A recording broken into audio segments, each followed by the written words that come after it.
दोस्तों नमस्कार। बेधड़क खबर देख रहे हैं आप। मैं हूं आपके साथ विमलेश शुक्ल।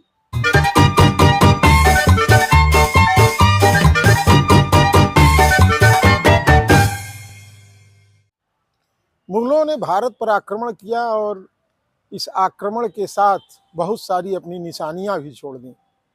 हिंदू निशानियों को उन्होंने मिटाया और अपनी निशानियां वहां खड़ी की।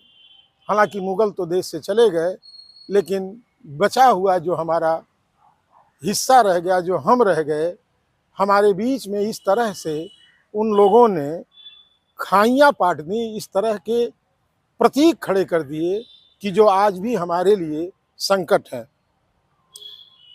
हम बात करते हैं संभल की। संभल में इन दिनों एक बहुत बड़ा विवाद चल रहा है। बड़ा विवाद इसलिए कि इसमें 4 लोगों की मौत हो गई है और वहाँ इंटरनेट सेवाएं तक बंद कर दी गई हैं। कर्फ्यू जैसे हालात हैं। वहाँ एक जामा मस्जिद है। एसआई के सर्वे में सन 1869 में ये बताया गया था कि इसमें जो खंभे हैं बने हुए, इसमें जो जालियां हैं, इसमें जो तमाम तरह के चीज लिखे पढ़े गए हैं, ये सब हिंदू मंदिरों का आभास कराते हैं। और एएसआई की यही रिपोर्ट कहीं न कहीं हिंदुओं के मन में गहरे तक बैठ गई थी और कहीं न कहीं अपने धर्मस्थल को बचाने के लिए हिंदू पक्ष का कहना है कि वो प्राचीन समय में हरिहर मंदिर हुआ करता था, जो भगवान नारायण का मंदिर कहा जाता है। तो उस हरिहर मंदिर के लिए हिंदू पक्ष ने भी एक बीते 19 नवंबर को एक दरखास्त दिया और उसमें प्रमाण के रूप में एएसआई की उस रिपोर्ट को भी साझा किया, जिसमें कहा गया था कि इस मस्जिद में तमाम हिंदू अवशेष अभी भी विद्यमान हैं। तो निश्चित रूप से कोर्ट के पास जब सबूत जाएगा तो कोर्ट अगला कदम उठाएगा। और कोर्ट ने एक टीम गठित करके एक कमिश्नर को नियुक्त कर दिया और एक टीम बना दी और उन लोगों को ये आदेश और निर्देश दिया गया कि आप लोग मौके पर जा कर के इस चीज़ की पड़ताल करें कि वहाँ सच्चाई क्या है। और ये सच्चाई जानने के लिए आनन फानन में कह लीजिए या जो भी हो, ये तो एक अलग विषय है। 19 तारीख को ही वहाँ टीम पहुँच गई सर्वे करने। 19 तारीख को जब टीम पहुँची तो उस समय तक बताया जाता है कि दोनों पक्ष इस बात पर सहमत थे कि जांच कर ली जाए, कोई हर्ज नहीं है। फिर उसके बाद रविवार को जब टीम पहुंची तो वहां धीरे धीरे अफवाह फैली। अब अफवाह फैलाने वाले में से कौन था, कहां से था, इस बात की तफ्तीश की जा रही है, इस बात का पता लगाया जा रहा है। पुलिस इस बात को लेकर के बहुत गंभीर है, प्रशासन भी बहुत गंभीर है कि आखिर ये अफवाह फैली कैसे। सब कुछ ठीक ठाक चल रहा था, लेकिन जब दूसरे दिन जांच टीम सर्वे करने के लिए मौके पर पहुंची तो कहीं से ये अफवाह फैल गई कि मस्जिद की खुदाई हो रही है। सर्वे और खुदाई में फर्क होता है। शब्दों का जाल है, शब्दों में लोग उलझते हैं, शब्दों में सब कुछ हो जाता है।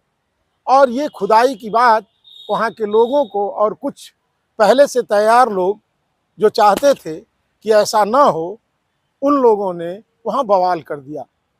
अगल बगल की गलियाँ ईंट पत्थरों से पट गईं, वहीं आगजनी हुई और पुलिस को आंसू गैस के गोले तक छोड़ने पड़े।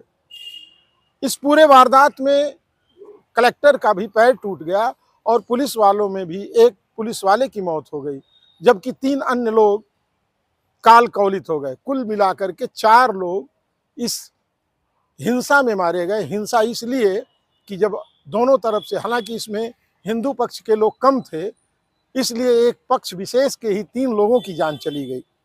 पूरे मामले में प्रशासनिक जांच चल रही है, पुलिस की जांच चल रही है और ये पता लगाया जा रहा है कि आखिर इस घटना का मूल कारण क्या है।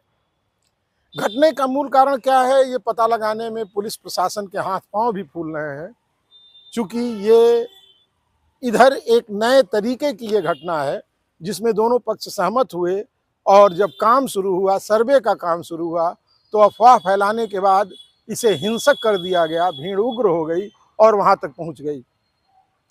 वहाँ इंटरनेट सेवाएं बंद की गई हैं। गलियाँ पुलिस और प्रशासन की सख्ती के बाद खाली पड़ी हुई हैं, सूनी पड़ी हुई हैं। मस्जिद में भी अब कोई अजान करने वाला नहीं है, मंदिर को पूछने वाला कोई नहीं है। लेकिन अब जब सर्वे रिपोर्ट आएगी, सर्वे हालांकि जो आज से वर्षों पहले एएसआई की रिपोर्ट थी, उस रिपोर्ट को माना जाए तो वो हिंदू मंदिर था और वहाँ मुगलों ने अपनी निशानी के रूप में उसे तोड़ करके मस्जिद बना दिया था। जो ये दस्तावेजी साक्ष्य हैं वो यही बताते हैं कि वो मंदिर था। अब इस मंदिर और मस्जिद की लड़ाई में सह और मात का खेल राजनीतिक भी चल रहा है। समाजवादी पार्टी कह रही है कि अगर इस तरह से बूथ लूटे जाएंगे तो इस तरह का परिणाम आएगा। वहीं बसपा सुप्रीमो मायावती कह रही हैं कि सत्ता और शासन दोनों फेल्योर हो गए हैं, इसलिए इस तरह की घटनाएं हो रही हैं। आगे की जो भी अपडेट्स होगी उस अपडेट्स के साथ हम आपके साथ पुनः हाजिर होंगे। तब तक के लिए हमें आदेश दें, अनुमति दें। नमस्कार।